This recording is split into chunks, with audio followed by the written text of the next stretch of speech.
Se abre la sesión de la Comisión de Investigación número 60. Luego, el acta de la sesión número 5 se da por aprobada y está en los archivos respectivos. Entramos al punto de cuenta. El señor secretario da lectura a la cuenta. Gracias, presidente. Se ha recibido un oficio del secretario general de la Corporación mediante el cual comunica que autoriza prórroga del plazo de esta Comisión Especial Investigadora hasta el día 19 del presente. 2. Un oficio del secretario general de la Corporación por el cual comunica que la diputada Marisela Santibáñez reemplazará en forma permanente al diputado señor Amaro Labre. Una comunicación del asesor de la senadora Jimena Rincón, quien expuso la participación de ella en la presente sesión por razones de agenda. Y finalmente una comunicación de la bancada de la Unión Demócrata Independiente, a través de la cual se informa que en la presente sesión el diputado señor Juan Antonio Coloma será reemplazado por el diputado señor Enrique Van Rieselberg, que está presente en la sala de la comisión. Sí, está acá. Muchas gracias. Se ofrece la palabra sobre la cuenta. Nadie. Perfecto. Entonces, avanzamos al punto. Si hay algún vario, ofrezco la palabra. No, vamos a ver después, ok. Entonces avanzamos a la orden del día y corresponde recibir al fundador y director ejecutivo de Felices y Forrado, el señor Gino Lorenzini. Si es que está presente. Presidente, no figura presente, había confirmado asistencia, incluso nos hizo llegar un set de documentos. Si me da un minuto, estoy tratando de averiguar qué es lo que pasa con la concurrencia. Sí, me dicen que se conectarán en unos segundos.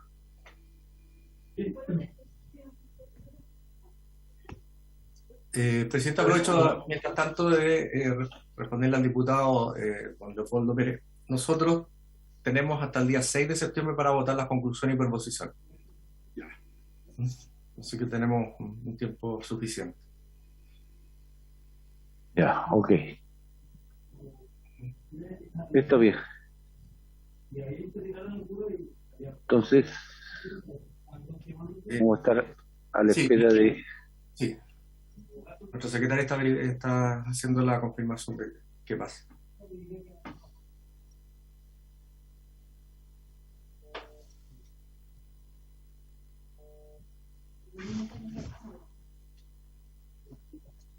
Hola.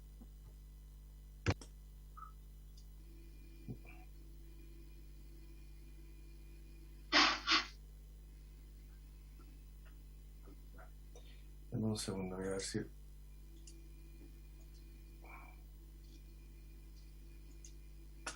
Voy a reenviarle a...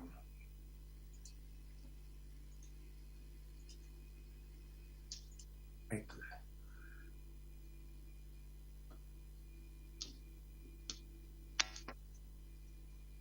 Dame un segundo, parece que tengo un problema técnico, pero lo estamos resolviendo.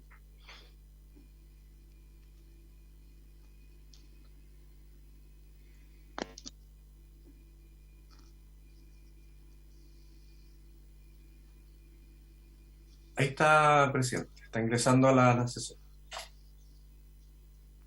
En este minuto está conectado. Ahí está, presidente. Don Gino Lorenzini. Tiene que activar el audio, don Gino. Buenas tardes, ¿qué tal? ¿Cómo está? Ahí está. Muy bueno, primero soy el diputado Gastón Saavedra, soy el presidente de esta comisión de investigación. Me presento y agradecerle que usted haya aceptado concurrir a esta comisión para, en primer término, haga una exposición sobre los puntos que entiendo se les enviaron para que usted los presentara ante esta comisión. Y después viene una ronda de preguntas y obviamente de respuestas para que nos sirva a nosotros como insumo para las conclusiones que tenemos que obtener una vez concluida toda la ronda de audiencias que están contempladas. Así que le reitero los agradecimientos por esto y le ofrezco la palabra. Bueno, por su intermedio, presidente, primero que todo pido disculpas a los diputados por los primeros 5 minutos. La verdad es que yo estaba esperando el link hace bastante tiempo y me lo acaban de enviar hace 10 segundos atrás, que es cuando me conecté. Entonces, no fue mi intencionalidad hacerles perder tiempo. Y vengo y comparto la presentación que tenemos disponible para hoy, que es sobre los actos de gobierno relacionados con actores del mercado financiero. Mi nombre es Gino Lorenzini Barrios, soy magíster en finanzas de la Universidad de Chile.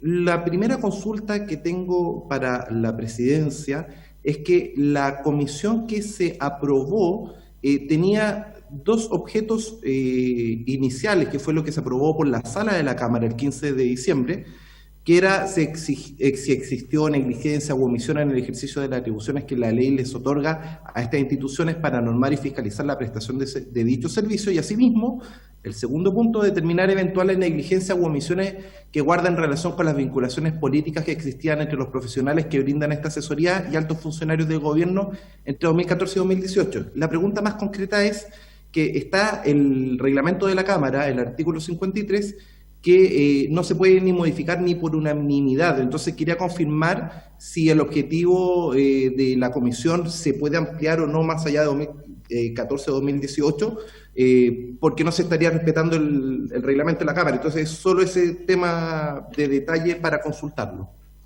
No, nosotros tenemos un propósito que está establecido justamente como marco referencial la ley orgánica que establece los reglamentos para el proceder de las comisiones, y por lo tanto está establecido así, porque además fue pedido por parlamentarios esta comisión y fue aprobada por el Pleno de la Sala, y después se ejecuta en función de esos objetivos que con antelación estaban propuestos. Perfecto. Siguiendo adelante, me voy a referir a los dos objetivos que tenía, que es, primero, actos de gobierno. En este caso está el oficio 4802, que se hizo un intento de cierre en marzo de 2012 a Felices y Forrados por parte de Alejandro Charme. Un poco la historia, para contextualizar, es en febrero de 2012, un director que era afiliado de Felices y Forrados del Banco Scotiabank me advierte que hubo un directorio en el Banco Scotiabank donde se analizó durante 15 minutos a Felices y Forrados como la gran amenaza que podía tener la industria, la banca, al ofrecer mejores rentabilidades. Resulta de que se me avisa de que estaba preparado un ataque a través de la Superintendencia de Pensiones, y esto fue conversado en 15 minutos de directorio del Banco Scotiabank. Luego, gracias a esa información, vendí el único departamento que tenía, que era Manuel Montt 275, para tener capital para enfrentar este potencial ataque. Bueno, resulta que el 1 de marzo, Alejandro Charme, como superintendente de pensiones subrogante, me envía el oficio 4802, donde exige de forma ilegal el cierre de Felices y Forrados en un plazo de 3 días. Ahí tengo el extracto de la parte final, envié esta documentación a la Secretaría, y que destaco esto en amarillo, razón por la cual se le solicita suspender su actividad de asesoría previsional dentro del plazo de 3 días. Bueno, el resultado, pasados los años, ya bastante llamativo, que el señor Alejandro Charme hoy en día es el abogado asesor de la Asociación de AFP. Solo lo dejo como un antecedente previo. Un segundo aspecto es que está el oficio 9528 del 24 de abril del 2012, donde la superintendencia reconoce que Felices y Forrados es un servicio de asesoría financiera no fiscalizable por la Superintendencia de Pensiones, pero viene un detalle importante. De forma ilegal, nuevamente, el señor Alejandro Charme bloquea el servicio porque me solicita que cualquier otra información adicional que ofrezca o entregue a sus suscriptores hará incurrir en que debería estar legalizado, es decir, monitoreado como asesor previsional, lo cual no éramos asesores financieros.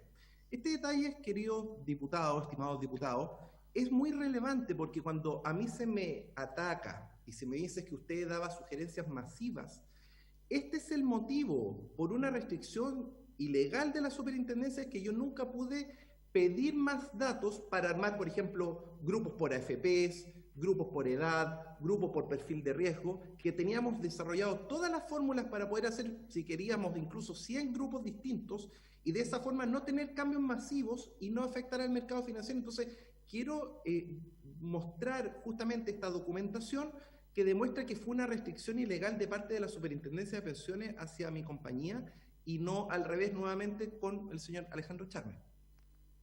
El tercer acto del Estado son notas técnicas, que todas las notas técnicas de la Superintendencia de Pensiones que están publicadas tienen autor.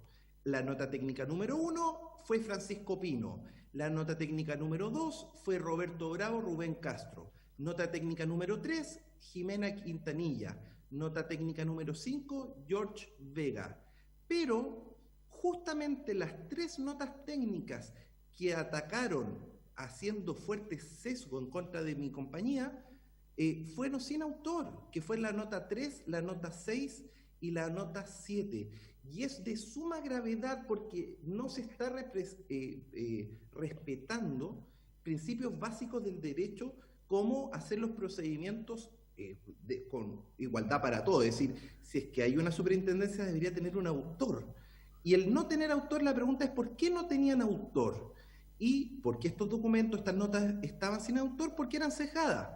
Quiero mostrar de forma, ojalá lo más sencilla posible, este es extracto de la nota técnica número 6, donde se dice la mediana de los traspasos, y que para alguien que sabe un poquito de estadística, no sé, en un año promedio Feliz y Forrado daba 20 sugerencias, pero acá la mediana tenía una, es decir, ¿cómo se haga un estudio de cambio de fondo? La gente se cambia solo una vez y meto como a todos en el mismo saco, es extraño.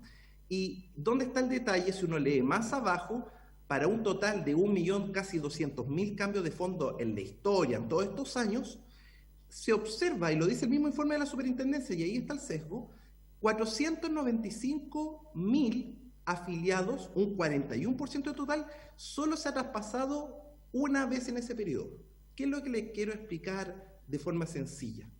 Que por ley, la ley obliga a cambiarse a las personas, a las mujeres cuando cumplen 50 años, a los hombres cuando cumplen 55, y por lo tanto incluyeron en el estudio a 500.000 personas que no se cambiaron por la información de alguna empresa, por libre voluntad, y al mezclar esta información, la verdad es que se sesga todo el estudio, al punto de que, por ejemplo, si uno segmenta a los que se cambiaron menos de 3 veces, los que le ganaron a la estrategia fue un 23%, pero llama la atención que los que se cambiaron 10 veces aumenta la probabilidad de ganarle a un 37%.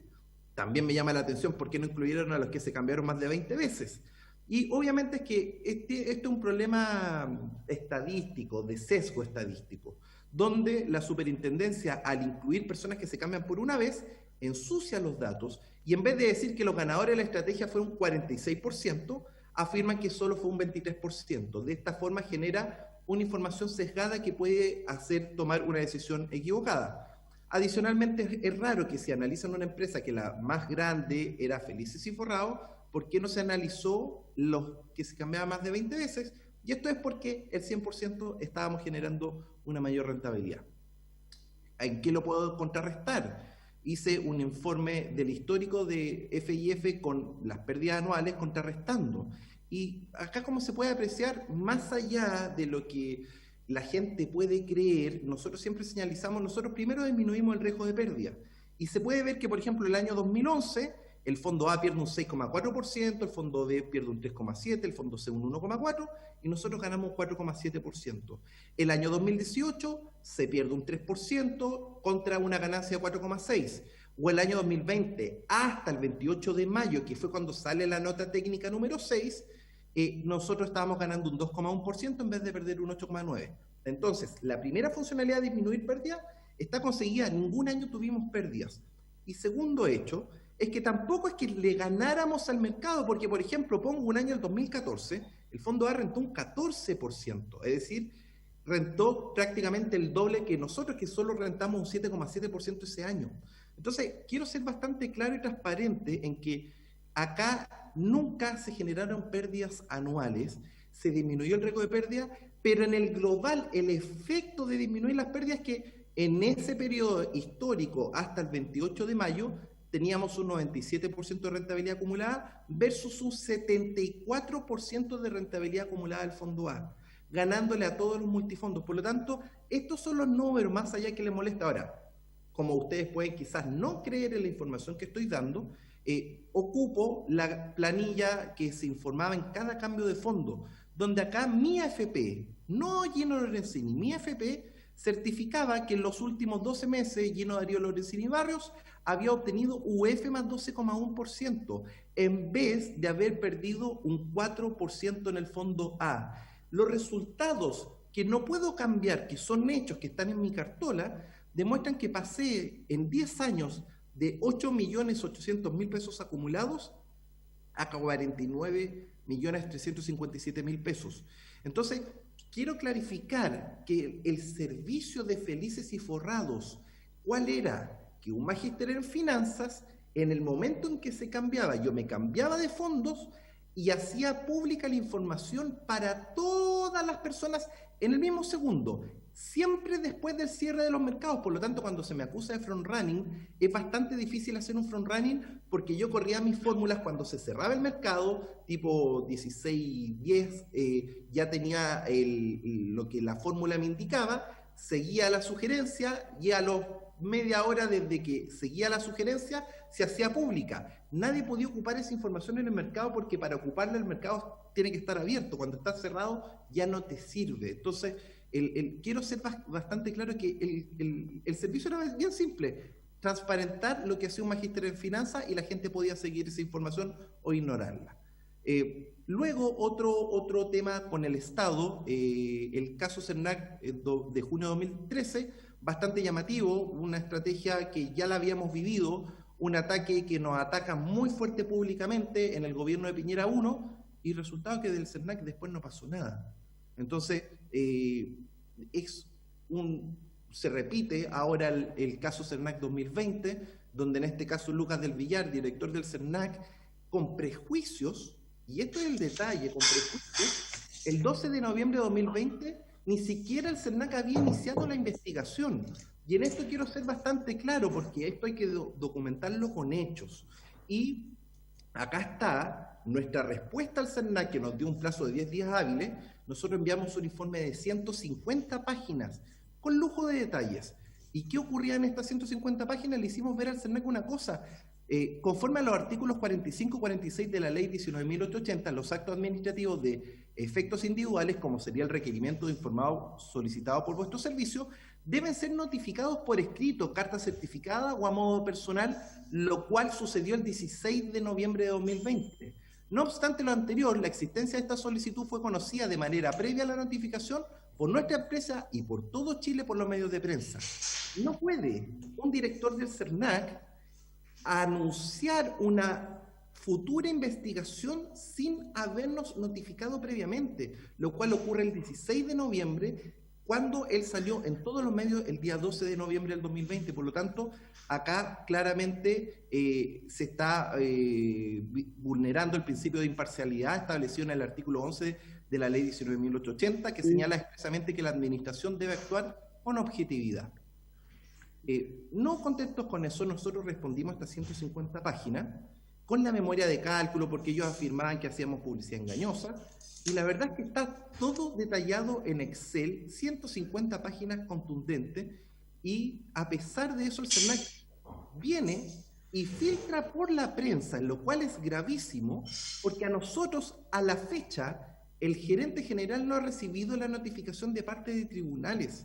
Entonces estamos hablando de un CERNAC que denuncia antes de notificar, después viene y presenta como corresponde en tribunales si tiene alguna duda legítima, pero la filtra en la tercera, y finalmente nosotros a la fecha ni siquiera hemos sido notificados por tribunal. Entonces, ¿cuál es el resultado de esta filtración? De que todos los medios replican: CERNAC denuncia a Felices y Forrados por infringir la ley del consumidor, pero después ninguno replica que a la semana siguiente dice denuncia de FIF la solicitud del CERNAC que no prosperó.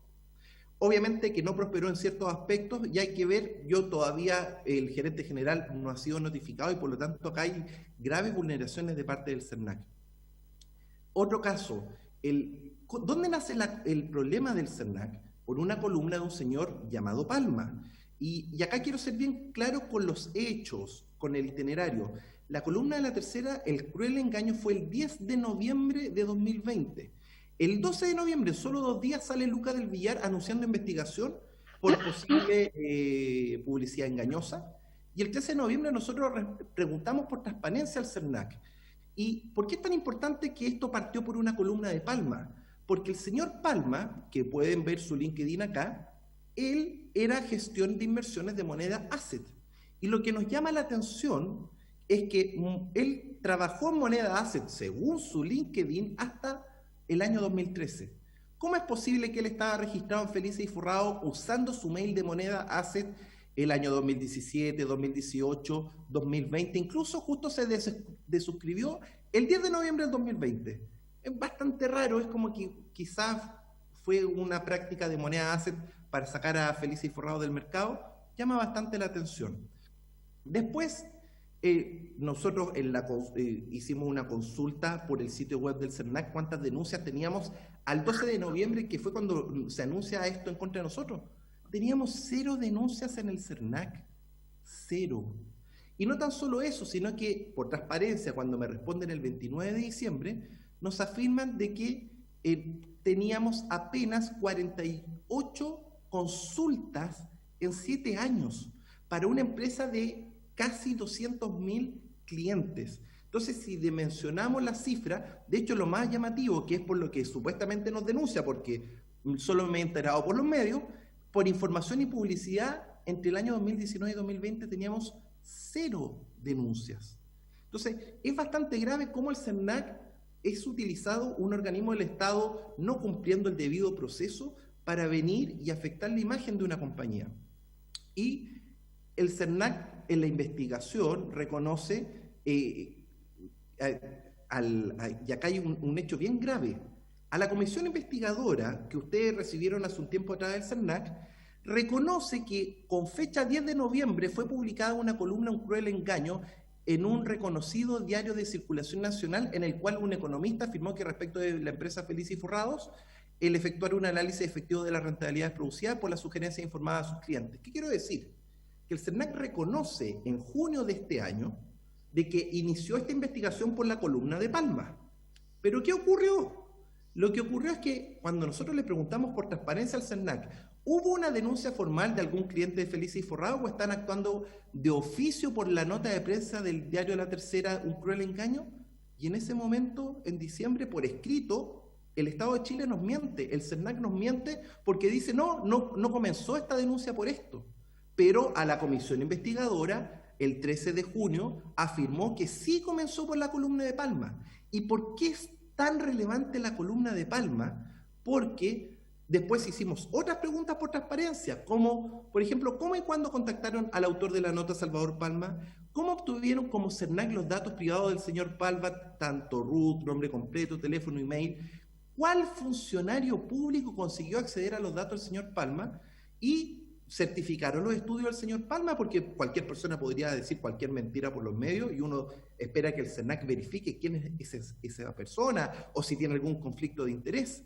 Bueno, el resultado es que el CERNAC responde oficialmente, y como esta comisión está abocada en ver los documentos oficiales, también envía a la Secretaría este documento donde, por transparencia, el CERNAC nos miente, porque dice que respecto a los puntos 2, 3 y 4, este servicio no se ha puesto en contacto con el autor de la columna de opinión. Pero lo más grave es que, ¿será verdad que no se puso en contacto con Palma? Bueno, resulta que el 13 de noviembre en Radio Duna, lo que el CERNAC negó en diciembre, voy a poner un audio de 20 segundos del señor Salvador Palma. El CERNAC dijo que estaba persiguiendo ya estaba averiguando esta denuncia. ¿Te llamaron? Sí, hablé. Tengo que contactarme la otra semana con una persona de ahí. Así que yo conocí a harto Lucas del Villar del colegio, entonces estuvimos en contacto. Salvador Palma, autor de la columna que hace o que mete el dedo en la herida en el funcionamiento de Felices y Forrados y los efectos que tiene en el mercado. Como pueden ver, el CERNAC de oficio miente respecto a la relación del funcionario público Lucas del Villar con Salvador Palma. Salvador Palma reconoce que sí había hablado por teléfono y que de hecho a la semana siguiente, esto era comienzo de noviembre, se iba a reunir con el CERNAC. ¿Por qué el CERNAC desmiente por oficio. Eso es bastante grave porque es una falta grave a la probidad pública. Luego, otras preguntas por esta consulta de transparencia. Validaron, que es algo súper relevante, validaron la columna de opinión con la Superintendencia de Pensiones, que son los expertos. Porque, ¿por qué la columna de Palma tiene información falsa? Porque hizo los cálculos como si los cambios de fondos se ejecutara la compra-venta en temas 4 días. Pero la verdad es que por normativa la compra-venta es con temas 2, por lo tanto es una columna falsa. Es tan falsa la columna del señor Palma que el Mercurio recibió esta columna para publicarla y le dijo, ¿cómo voy a publicar algo que es falso si los cambios de fondos se ejecutan en temas 2, no en temas 4? Y el Mercurio la rechazó, pero la tercera la tomó con mucho gusto. Entonces, respecto a estas otras consultas, la verdad es que el CERNAC viene y dice, tampoco ha validado ni le corresponde hacerlo en notas de opinión. Es decir, un señor inventa mentiras sobre mi empresa, inventa falsas rentabilidades, me ataca públicamente y el CERNAC todas estas mentiras, que es publicidad engañosa, las toma como verdad, no las valida, no va a la Superintendencia de Pensiones. Entonces, claramente acá hay una discriminación arbitraria del Estado de Chile en contra de mi compañía, porque finalmente trata muy distinto al señor Palma por ser amigo del colegio con Lucas del Villar, que a un Gino Lorenzini por tener un Felices y Forrado. Lo otro, llamativo, el señor Palma tiene buenos seguidores. El presidente Piñera es seguidor de Salvador Palma. ¿Será quizás le manejará las inversiones a través de moneda? Porque es muy raro que una persona 7 años después de irse de una compañía maneje un email oficial de moneda asset. Es bastante raro. Por otro lado, investigarán que la Superintendencia de Pensiones ilegalmente trató de eliminar a Felices y Forrado en 2012. Se investigará que Alejandro Charme es premiado trabajando hoy en la Asociación de AFP. Se investigará las vulneraciones constitucionales al artículo 19, numeral 2, igualdad ante la ley, numeral 3, legítimo proceso, 22, no discriminación arbitraria, con los estudios sin autores de la Superintendencia de Pensiones. Se investigará por qué el CERNAC mintió por transparencia ocultando la información de Lucas del Villar relacionado con Salvador Palma. Se usa la facultad del CERNAC a solicitud de Salvador Palma y alguien que trabaja para Moneda Asset, es decir, una institución privada manejando los recursos públicos de un CERNAC. Es bastante llamativo. ¿Qué otros actos administrativos hay? Bueno, está este oficio múltiple que también se lo enviamos a la comisión, donde el Ministerio del Trabajo de Chile bloqueó de forma inconstitucional un tratado internacional a través de una nota diplomática. Y en esto quiero ser bastante respetuoso. Esto fue, en una de las comunicaciones está la ex subsecretaria María José Saldívar. Para explicarlo de forma sencilla, hay un convenio internacional que está por arriba de la Constitución, donde chilenos que tienen ahorros en Chile, si se van a Perú y cumplen ciertos requisitos, pueden llevarse sus ahorros y se le aplica legislación peruana, donde podían retirar el 95,5% de sus ahorros al jubilar. Peruanos que se llevan su dinero hoy en día son bloqueados de manera inconstitucional y le envío acá los oficios múltiples 4783 para que se pueda investigar, y con un grave conflicto de interés. Es decir, la señora Saldívar trabajaba en CIEDES, que pertenece a ILC, holding donde pertenece a AFP Habitat, y AFP Habitat tiene sucursales en Chile y en Perú. Por lo tanto, acá hay un evidente conflicto de interés por esta influencia. De hecho, dentro de este informe, que son varias páginas, solo dejo de manifiesto que más de 570 chilenos llevaron sus fondos de Chile a Perú, como 533 peruanos habían llevado sus fondos de ida y vuelta, y de los cuales 26 chilenos habían logrado retirar, traspasar sus fondos, 6 habían retirado el 95,5% y 3 habían usado un 25% para pagar su primera vivienda en Perú. ¿Qué quiero decir con esto? Es tal el grado de corrupción de estas circulares entre el Ministerio del Trabajo y la SBS peruana, que la SBS emite una carta, una simple norma, echando abajo un convenio internacional. Es tan grave que los peruanos que se llevan su dinero desde Chile se jubilan en Perú y le dejan retirar el 95,5% de los fondos generados en Perú. pero se les bloquearon los fondos que ahorraron durante el periodo que vivieron en Chile. Esto afecta a las relaciones internacionales, esto es de un nivel de gravedad absoluto y solicito que la Comisión pueda investigar estos oficios. Otro acto administrativo, nosotros tuvimos una reunión con el Banco Central el 6 de octubre, donde le demostramos al Banco Central que el estudio de Solange Bernstein, la misma ex superintendente de pensiones que estaba cuando me atacó Alejandro Charme, tiene graves imprecisiones. Primero, los cambios de fondos no afectan al mercado financiero. Y esto no es porque lo diga yo, lo dice el artículo 48 del DL 3500. Solo produce efectos contables. De hecho, acá puedo leerles textualmente el artículo 48 por si no lo conocen. La administradora podrá efectuar transferencia entre instrumentos financieros solo por traspaso de valores cuota de los afiliados entre los fondos que administra, sin recurrir a los mercados formales. ¿Qué estoy diciendo? Que efectivamente contablemente se podían mover 10.000 millones de dólares, sí, pero esos 10.000 millones de dólares contablemente se sacaban los activos del fondo A y se ponían en el fondo E y luego regresaban. Las AFP nunca liquidaron ni una sola posición, por lo tanto todos los estudios que ustedes han escuchado son sesgados, porque para que algo se mueva en el mercado un precio, las AFP deberían haber salido a vender los activos al mercado. Y eso nunca ocurrió, ni activos de acciones, ni de bonos, ni de dólar. Entonces es bastante relevante que no se niegue la legislación. De hecho, el ex presidente de AFP Habitat, José Antonio Guzmán, reconoció en Radio ADN en el 2013 que los cambios de fondos no pueden afectar el mercado financiero porque son ajustes contables. Entonces no es algo que yo esté inventando. Además, ofrecimos al Banco Central que teníamos desarrollado una aplicación para que la gente se cambiara con un clic, donde podíamos tener 1000 grupos distintos. Por lo tanto, nosotros mostramos la máxima compromiso en poder solucionar el problema de los cambios masivos. Y todo esto nace del cuestionamiento del CERNAC. Luego Bernstein solicita otro tema, otro documento, que este es reservado. ¿Qué ocurre? Que Solange Bernstein, como superintendente de pensiones, tenía legítimas dudas de si Gino Lorenzini, su familia, su empresa, hacíamos front-running, que es uso de información privilegiada.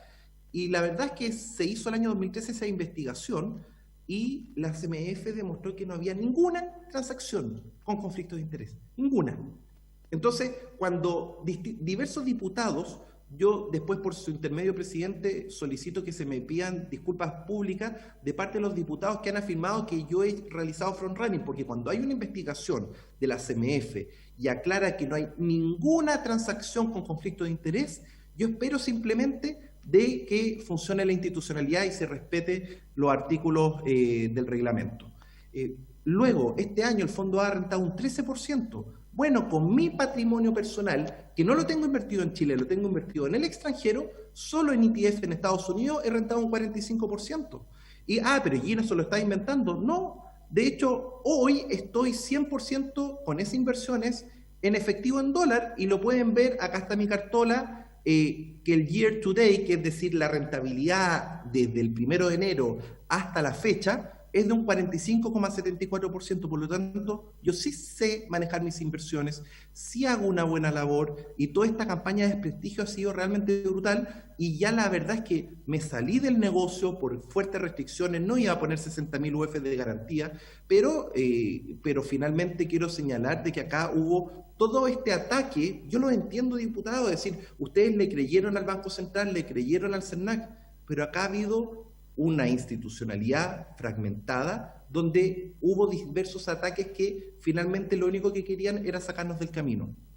Luego, también hice una denuncia a la CMF por posible uso de información privilegiada por la venta de los bonos, los BCU, en la semana previa al estallido social. Esto lo realicé. ¿Qué ocurre? Mi fórmula detecta anomalías en el mercado. Y el 10 de octubre, 8 días antes de la crisis social, en el mercado hubo agentes de mercado que empezaron a vender masivamente los bonos del Estado, lo cual era estos son metodologías financieras que te permiten prever un evento que nadie sabía, que era la crisis social que estalla el 18 de octubre. Pero el tema es que Felices y Forrados, el hito, ¿cuál fue? ¿Por qué el FMI se quiso reunir con nosotros? Porque nuestras fórmulas detectaron el 16 de octubre esta anomalía e hicimos un cambio de fondos para salir desde el fondo E hacia el fondo A para proteger los riesgos del pérdida del fondo E. Bueno, resulta que esa fue lejos la mejor sugerencia y lo que implica es que acá la CMF todavía está investigando el fiscal Montes en este oficio reservado 514, pero bastante tiempo ha pasado y no ha habido ninguna resolución de algo tan grave como que pudo haber agentes de mercado, que esto implica que se planificó el 18 de octubre y que hubo agentes de mercado que vendieron los bonos. Es tan fácil con que la CMF tenga el listado de quienes vendieron los bonos entre el 10 de octubre y el 16 de octubre y se sabría quién hizo uso de esa información privilegiada. Otro tema. Yo denuncié ante la Fiscalía Nacional Económica, denuncia 650687, por posible colusión de las AFP y manejo de los valores cuota. La conclusión, después de que cambió el presidente Piñera al fiscal, puso a alguien de su confianza, fue que no había pruebas concluyentes. Bueno, ¿qué mayor prueba que en marzo de 2021, en este año, cuando nosotros hicimos un cambio masivo hacia FP1, entraron en efectivo recursos hacia el fondo E. El fondo E de 1 se multiplicó 5 veces. Y resulta que si AFP1 no hubiese hecho nada, lo deja en efectivo, el fondo E de AFP1 no hubiese perdido ningún solo peso. Pero perdió el mismo 10% que las otras AFP. ¿Cómo coordinó esas pérdidas? ¿Cómo invirtió exactamente los mismos bonos basura que las otras AFP? Por lo tanto, ese cambio masivo es la prueba en evidencia empírica de que las AFP se copian los portafolios y que no les importa que tener un fondo E con alto riesgo de pérdida. Insisto, si hubiese metido ese dinero en depósito a plazo y AFP1 hubiese sido finalmente un arca de Noé y no hubiese tenido ninguna pérdida. Y esto es bastante grave porque finalmente esta colusión afecta la rentabilidad de los multifondos. Resumen de los actos de gobiernos. Primero, la solicitud ilegal de la superintendencia para sacar del mercado a Felices y Forrados en 3 días, coordinada desde la banca en el directorio de Scotiabank. Lo segundo, la solicitud ilegal de la superintendencia que prohibió a FIF pedir información a los usuarios. Yo nunca hubiese querido hacer grupos de 200.000 personas, pero la superintendencia fue la que me lo prohibió. Entonces, la causa de los cambios masivos no fue de parte de mi persona, fue una restricción de la superintendencia de pensiones. La superintendencia hizo notas técnicas arbitrarias sin autor. Todas las notas técnicas sin autor, arbitrarias, son en contra de mi empresa. Todas las otras tienen autor. Es una discriminación arbitraria del Estado. El caso CERNAC 2013, la misma mano, mismo gobierno, Piñera 1, me ataca con el CERNAC y después no pasa nada. Caso CERNAC 2020, lo mismo, pero esta vez con mentiras graves. Un documento donde finalmente el señor Lucas del Villar miente por transparencia. Séptimo, la Subsecretaría de Previsión Social solicitó a la SBS de Perú esta norma inconstitucional para bloquear el retiro del 95% tanto a chilenos como peruanos que se han llevado sus fondos de pensiones a Perú. Octavo, esta reunión del Banco Central. Noveno, esta investigación solicitada por Solange Bernstein en contra de mi persona por posible frontrunning fue completamente descartada. Mi denuncia a la CMF por esta posible uso de información privilegiada en el estallido social, y lo 11, mi denuncia a la Fiscalía Nacional Económica por la posible manipulación de valores cuota y posible colusión de todas las AFP que se copian los portafolios.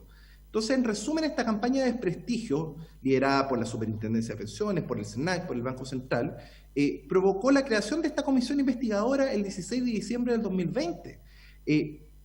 ¿Qué daño me provocó? Yo estaba, y mandé el mail que pidió reserva, en negociación para vender el 49% de Felices y Forrados, $60 millones. Y esa negociación no se cayó por lo del CERNAC, se cayó por la creación de la comisión investigadora. Luego se aprobó esta ley Mordaza que me exigían garantías de 60.000 UF, que no las ibas a entregar porque no me genera garantías la institucionalidad de la Superintendencia de Pensiones. Y por un segundo factor, el Superintendente de Pensiones sacó una normativa en base a esa ley donde si yo quiero dar sugerencias o prestar servicio a un tercero, tengo que entregarle mi fórmula financiera al Estado, lo cual es una expropiación sin compensación. Por lo tanto, acá la Superintendencia de Pensiones, la verdad que la Constitución hace lo que quiere, porque viene y trata de expropiar conocimiento que son mis fórmulas financieras. Y había un diputado de derecha que consultaba por qué no salimos al mercado. Yo no le voy a estar regalando mi fórmula financiera al Estado de Chile. Cuarto, se dejó a 200.000 chilenos sin derecho a recibir información financiera, y en esto una reflexión. Es decir, tenemos enorme riesgo en el Fondo E si se aprueba un cuarto retiro mal hecho. Ojo con este punto. Los dos primeros retiros, queridos diputados, fueron bien hechos y por lo tanto no provocaron pérdidas en el Fondo E. ¿Cuál fue la diferencia en el tercer retiro? Que al incluir a las compañías de seguro de mala forma, obligaron a que las AFP vendieran bonos, las compañías de seguro vendieran bonos, y eso destruyó un 10% del valor del Fondo E. Por favor, si aprueban un cuarto retiro, que las personas puedan vender un tercero el 10% de su renta vitalicia. Con eso no se venden los bonos y no se van a generar nuevas pérdidas al Fondo E. Entonces ese es un detalle bastante relevante. Quinto, dejaron a 40 familias sin su fuente de ingreso. Yo tuve que despedir a casi todos los trabajadores, quedan unos pocos porque estamos en un proceso de evolución masivo. De hecho, la ley estaba tan mal hecha de que solo desde el 1 de julio yo ya no puedo dar sugerencias.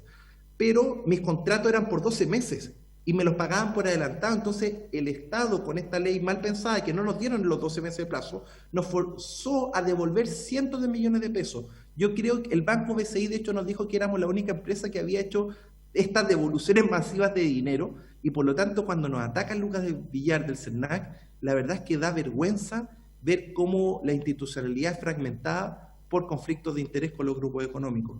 Le agradezco por su intermedio, presidente, que la posibilidad de dar nuestro punto de vista, y quedo atento a todas las consultas de los distintas diputadas y diputados.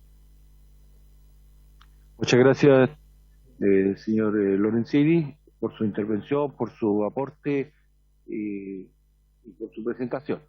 A continuación le voy a ofrecer la palabra a las y los diputados que así lo estimen conveniente. Ofrece la palabra. Leopoldo. Gracias, presidente. Por su intermedio, saludar al señor Lorenzini. Y quisiera hacer unas preguntas respecto a lo que él ha manifestado. Deduzco de la exposición del señor Lorenzini que tanto el Banco Central como la Superintendencia de Pensiones, como el CERNAC, como él lo ha dicho, y otras instituciones, estarían en una campaña para desprestigio hacia su persona o hacia su giro, hacia su empresa, por lo que usted nos acaba de relatar en un sinnúmero de láminas que nos hizo presentación. A lo menos curioso, porque si usted se siente afectado o que sus derechos fueran afectados, entiendo que en ninguna parte de su presentación usted planteó y recurrir a la justicia respecto del daño que le estarían provocando a su empresa, digamos, estas instituciones. Primera consulta que quiero hacer: ¿por qué no, si tenía la evidencia o estaba en ese convencimiento, o si había una práctica por parte de órganos del Estado, no recurrió o a la Contraloría o a los tribunales de justicia, que son las dos instancias, si es que es un tema administrativo o si es un tema ya con connotaciones de carácter penal? Y por otro lado, presidente, por su intermedio, usted aquí el día, en un reportaje del diario La Tercera, reportaje del domingo 28 de noviembre del 2020, que habla de amistades peligrosas. Y usted acá emite el día martes 24 en la noche, dice el reportaje. El 24 en la noche, dice, más de 50.000 espectadores esperaban escuchar las prometidas pruebas que daría sobre las triangulaciones de fondos de las AFP.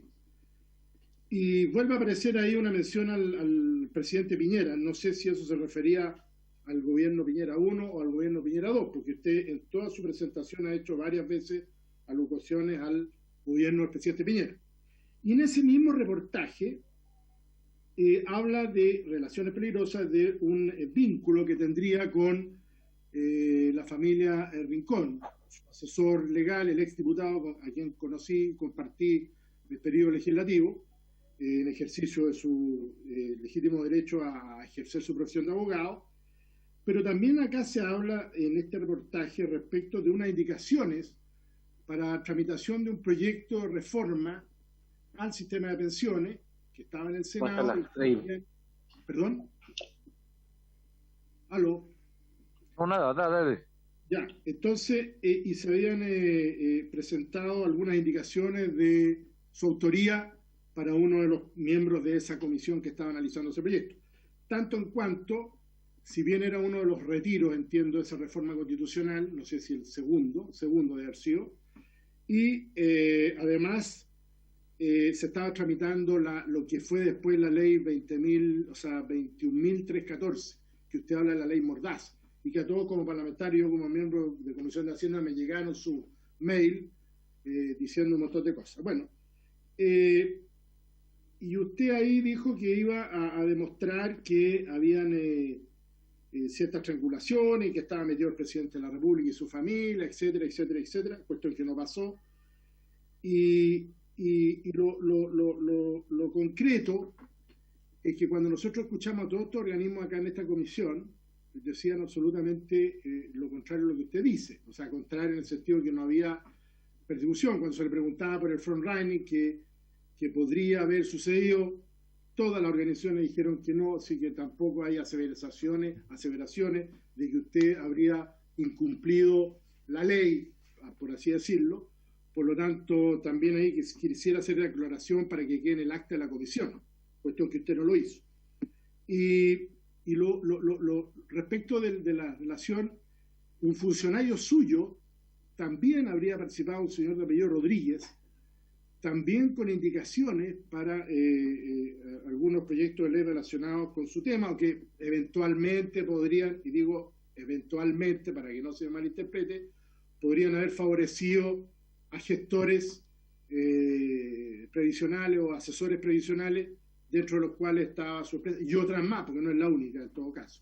Entonces, me gustaría saber si eso es efectivo. A mí me hubiera gustado que eso estaba la senadora, porque para desmitificar una vez por todo este tema, porque sí, es un reportaje público y la verdad las cosas que es importante aclararlo, porque un poco loa la función propia nuestra, de los parlamentarios, sean senadores, diputados. Entonces, es bueno saber esto en el entendido de que se nos salpica, por así decir, y en este sentido yo soy un poquito más corporativo.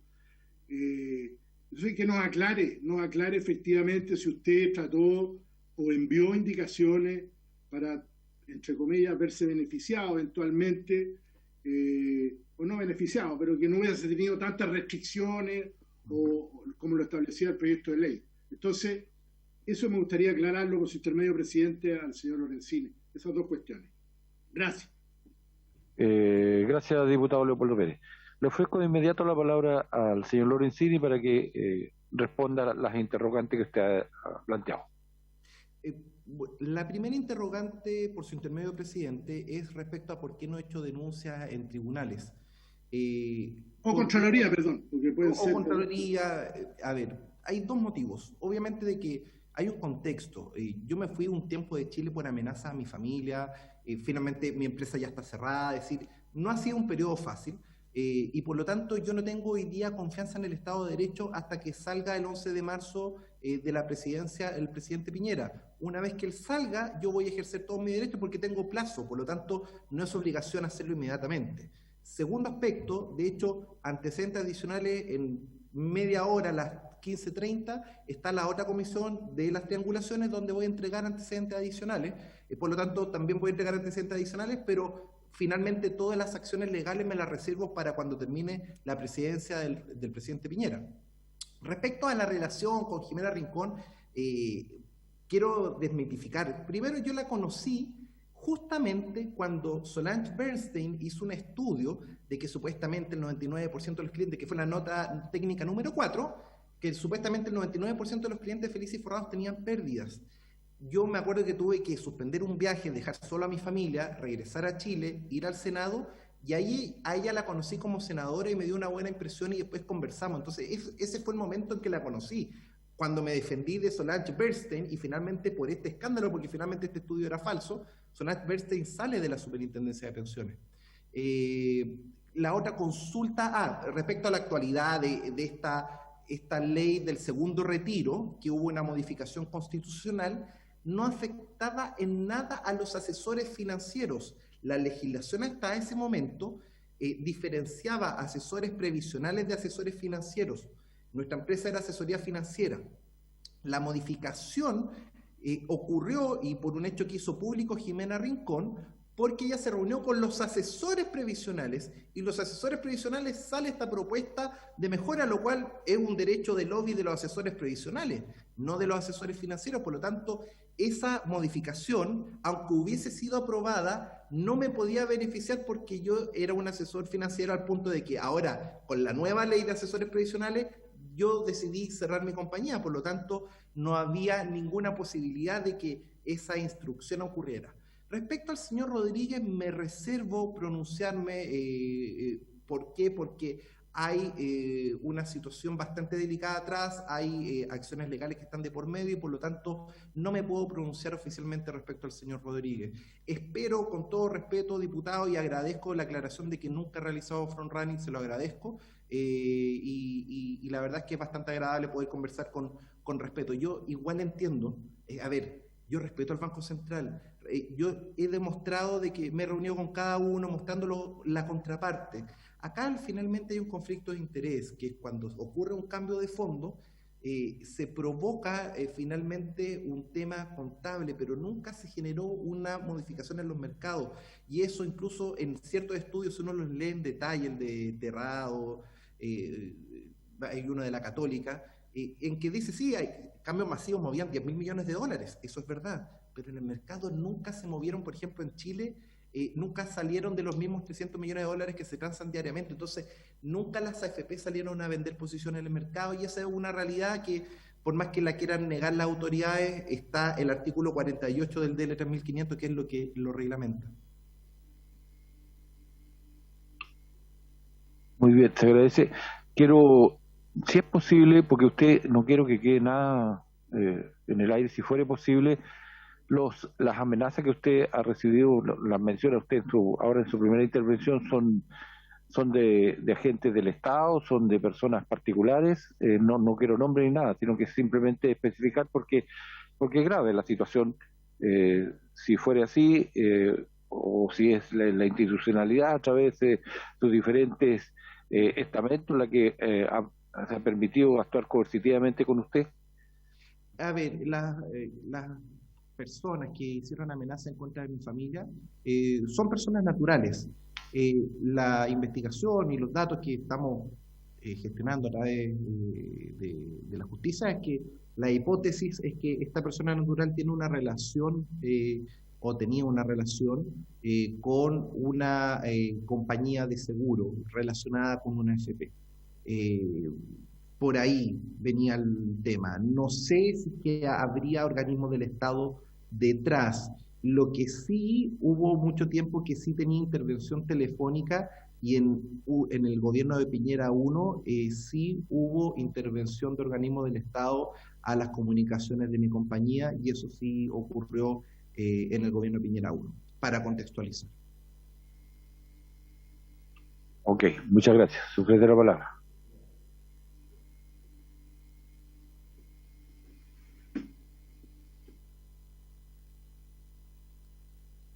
Sujeto la palabra las y los señores diputados.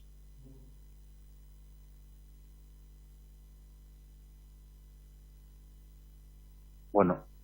Presidente. Sí, ok. Tiene la palabra, diputada. Gracias, presidente. Saludarlos a todos. Saludar a Gino Lorenzini, agradecerle que está aquí. Decirle que apenas comenzó esta comisión, solicité que usted sea invitado. No sé por qué estamos al final de la comisión y recién creo que le llegó la invitación.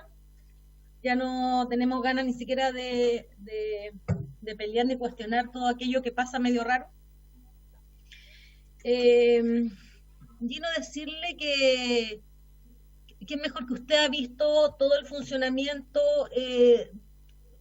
bien lo ha mencionado usted, de cómo funciona el Estado, con los diferentes actores, facilitando y ayudando a un grupo y persiguiendo a otros, como lo hemos visto.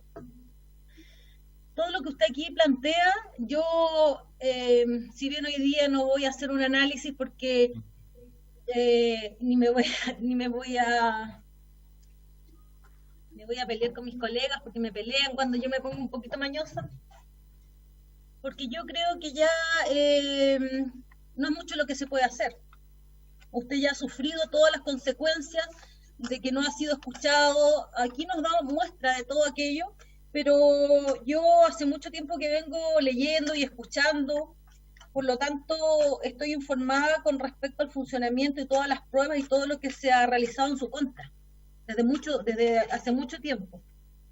Y bueno, y escuchamos aquí al superintendente y escuchamos a todos los organismos del Estado, que lo que a mí me queda es un ensañamiento contra Felices y Forrados, que de alguna forma apoyaban a la ciudadanía a administrar sus fondos, porque ya analizar de si funcionan o no funcionan las AFP en este país, o sea, con las pensiones miserables que llevan recibiendo las personas durante tantos y tantos años, ya ni siquiera nos tenemos que desgastar en aquello.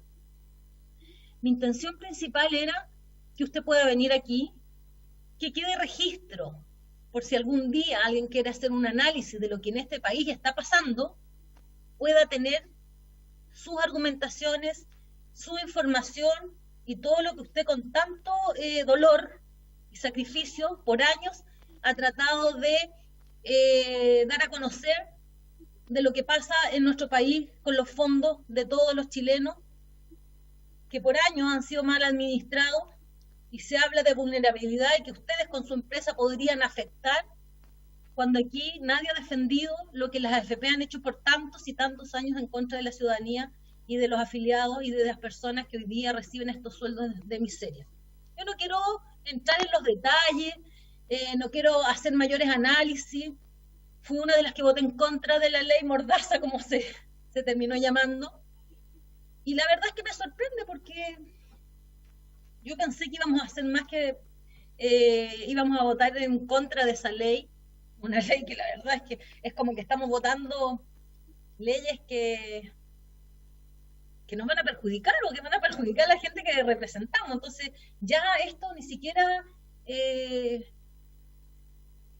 me causa tan difícil de entender, de que no se quiere escuchar. Y esto es clara muestra de que aquí hay una protección a un sistema, ¿cierto?, donde un grupo pequeño se ha enriquecido en este país y además ha sido protegido desde el Parlamento por años para no poder cambiar estos sistemas. Yo espero que ahora, y bien hace usted de esperar que termine este gobierno, porque me imagino que con todo lo que he visto que le ha tocado vivir y pasar, no tiene confianza, porque capaz que usted termine preso, ¿cierto? Y como suele suceder en este país, muchos con cuello y corbata andan caminando libres por la calle después de haber realizado muchos actos que no corresponden en contra de la ciudadanía chilena. La verdad es que, como le digo, por su intermedio, presidente, a don Gino Lorenzini, a mí me consta todo lo que usted plantea y si bien no se le puede ganar al mercado, ¿cierto? Esta asesoría ha sido tan importante para mucha gente y así yo lo he podido constatar. Para mí lo principal y lo único que me motivó para que usted esté aquí es para que quede registro también de que no solo un lado pueda venir aquí a hablar y decir lo que es, y mostrando papeles que la verdad es que no tenemos cómo decirles que si son verdaderos o no, cuando hay procedimientos que usted bien los ha mostrado acá que son tan irregulares. ¿Ah? Ayudados además por los medios de comunicación, que tampoco ahí tenemos mucho que hacer. Entonces, yo valoro su fortaleza, valoro su lucha, porque no va a ser en vano. Hoy está la gente sufriendo todo este tipo de abuso, porque el día de mañana esto va a tener que cambiar y vamos caminando para aquello. Y aquí va a quedar testimonio, porque yo estoy seguro que algún día estos archivos se van a abrir y se van a verificar todo lo que usted dijo con tanta claridad, no solo en sus videos, sino que también las veces que estuvo aquí en el Parlamento hablando con claridad de lo que realmente pasaba. Y obviamente la historia dirá, ¿cierto?, todo el trabajo y toda la fuerza que usted puso para poder ayudar en este tema. Porque tenemos, por ejemplo, pendiente la sesión especial de la triangulación. Ahí está. Llega una sesión especial, aparece una, aparece otra. Ese tema no se toca. Ese tema no va a llegar, ha costado mucho que llegue a investigarse como a Felices y Forrados, con 200.000 afiliados. Entonces, yo, por su intermedio, presidente, decirle a don Gino y agradecerle. Y bueno, más que, como digo, entrar en detalle, aquí queda el registro y usted ha tenido la posibilidad en esta comisión, que no tenemos ninguna posibilidad de ganar nada, porque esta comisión se va a aprobar y va a llegar a la sala y se va a aprobar, y esa es la realidad, como pasó con la ley Mordaza, bien llamada. Así que eso, saludarlo, desearle éxito, y bueno, el tiempo dirá lo que pase en este país, ¿cierto?, con todos estos temas. Eso, presidente, muchas gracias. Muy bien, diputada Jenny Álvarez, ¿te ofrece la palabra? Diputado Leopoldo Pérez. Gracias, presidente. No, simplemente para efectos del acta, decirle por su intermedio a la diputada que el mismo señor Lorenzini dijo que un rato más está la otra comisión que tiene que ver con triangulación, entiendo por lo que él me dijo, donde también iba a exponer ciertos elementos que yo le había consultado. Es para ese efecto de claridad nomás, que hay una comisión investigadora que es anterior, entiendo, a esta, respecto a la triangulación o probable triangulación de inversiones por parte de las AFP, que es lo que había planteado la diputada Jenny Álvarez. Eso, presidente. Ya, ok, gracias, diputado Pérez. ¿Sigue ofrecida la palabra? Nuestro invitado está pidiendo la palabra, presidente. No lo veo desde acá. Pero tiene la palabra, don Gino. Sí, quería agradecer profundamente las palabras de la diputada Álvarez. De verdad me reconfortan el espíritu, y a pesar de todas las caras estos 10 años de tratar de mejorar el sistema, es bueno saber que por lo menos alguien escucha, y de verdad se lo agradezco. Y yo creo que no hay que dar por perdida esta comisión investigadora. ¿Por qué? Porque en especial toda la lista CERNAC son documentos oficiales donde el CERNAC está mintiendo. Hay una situación que envié todos los antecedentes a la Secretaría, y espero de verdad, y por respeto, mire, yo ya perdí mi empresa. Perdí a 40 familias que la dejé sin trabajo. Perdí a 200.000 personas que yo sé los riesgos futuros que vienen. Y ni siquiera como persona natural tengo el derecho a decirle a mi madre que se cambie de fondo. Entonces, por respeto a todo este esfuerzo, yo lo único que solicito a la comisión es que los antecedentes que agregamos, en especial respecto al CERNAC, estén en las conclusiones de la comisión, porque esos antecedentes obviamente son importantes para a futuro poder restablecer el Estado de Derecho. Presidente. Tiene la palabra la señora Jenny. Lo que usted, gracias, presidente, por su intermedio a don Gino. Los antecedentes que usted dio aquí con respecto al CERNAC y que están en la presentación son hechos muy graves, y hemos tomado nota de aquello. No sé si vamos a tener un buen resultado con hacer nuestra labor que muchas veces oficiamos, y usted ha visto, usted también ha hecho denuncias, ha informado, y todo llega de repente hasta cierto lugar. Vamos a oficiar, son hechos graves, nuevos para mí, no los había escuchado, y vamos a ver que estén también incorporados en este informe. Si bien no comentamos todos los puntos, uno va tomando nota. Nuestros equipos también van tomando nota, y vamos a hacer los máximos esfuerzos. Eso, presidente, gracias.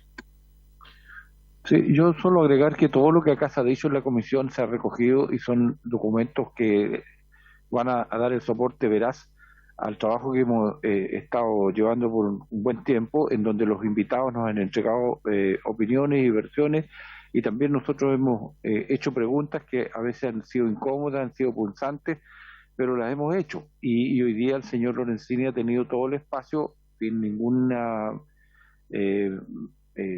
intermediación, sino que simplemente en libertad él ha hecho uso de su espacio y su tiempo para entregar sus opiniones.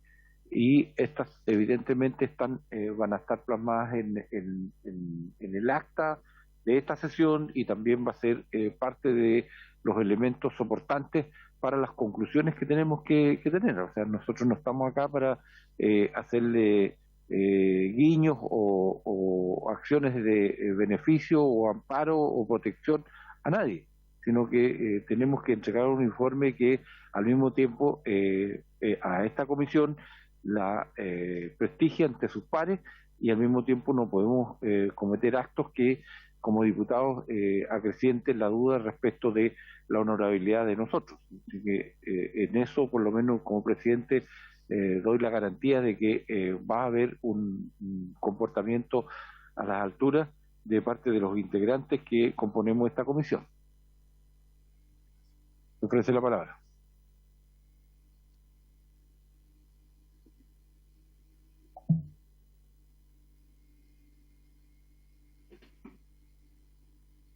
¿Quién pide la palabra? Nadie más, presidente. Nadie más. Ok. Si no hay más intervenciones, yo quiero agradecer encarecidamente a don Gino Lorenzini por haber aceptado venir a esto, y espero se haya sentido cómodo y libre para hacer su exposición, y se agradece su intervención y la documentación que él nos dejó. Además va a estar establecida en el acta como corresponde a la reglamentación y a una conducta proba que tiene que tener esta comisión y todas las que aquí en el Parlamento y en la Cámara de Diputados se lleven a cabo. Así que muchas gracias, señor Lorenzini, por su presentación. Muchísimas gracias por la invitación a cada una de las diputadas y diputados. Muy amable, muchas gracias.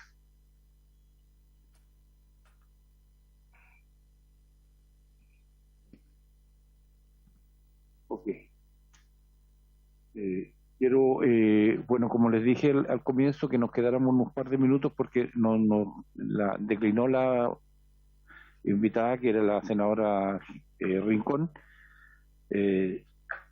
No va a estar, a no ser que alguna diputada tenga un invitado más, podríamos recoger esa proposición. Si no fuera así, lo que yo quiero proponer es que en la próxima sesión, que sería el lunes 16, entráramos o trajéramos ya algunas ideas, bases de respecto de cómo ir avanzando en conclusiones que tenemos que tener en el informe, y que después sea votado por parte de la comisión ya al mes de septiembre. Se ofrece la palabra a los diputados Leopoldo Pérez. Sí, no, me parece bien, presidente, lo que usted ha planteado, de empezar ya a trabajar en los borradores ya de conclusiones y poder tenerlo para lo que señaló el secretario de la comisión, que es el 6 de septiembre, entiendo, para someterlo a votación y que ahí pase a sala, ojalá antes, porque aun cuando tenemos una semana distrital entre medio, o sea, para el 23 de agosto aproximadamente, o sea, la semana siguiente al lunes, digamos. Entonces, poder votar ese día por último y despacharlo a sala el informe. Claro, quiero advertir a ustedes que la próxima sesión es el 16, de ahí hay semana distrital del 23 al 28, domingo 29, el 30 nos juntaríamos y el día 6 debiéramos zanjar esto, porque ahí después tenemos también semana distrital, porque ya en la semana entramos a la semana del 18, comienza el lunes 13 esa semana distrital. Entonces, secretario, una consulta: el plazo fatal para concluir esto y tener votado el informe es el lunes 6 de septiembre, presidente. Entonces tenemos, como digo, 2 lunes para tener las conclusiones y el día 6 nosotros tener la votación, debate y votación del informe. Listo. Ok. ¿Eso es? Eso Ya, es. entonces, el próximo lunes, todos convocados, les pido que empecemos a traer conclusiones respecto de los diferentes puntos que se fueron tocando y de los objetivos que se propuso esta comisión, que en función de eso es que el informe tiene que estar. Ya no podemos salirnos de ese marco. ¿Eso? Exacto. Muy bien. No habiendo más discusión, ningún punto que tratar, se levanta la sesión.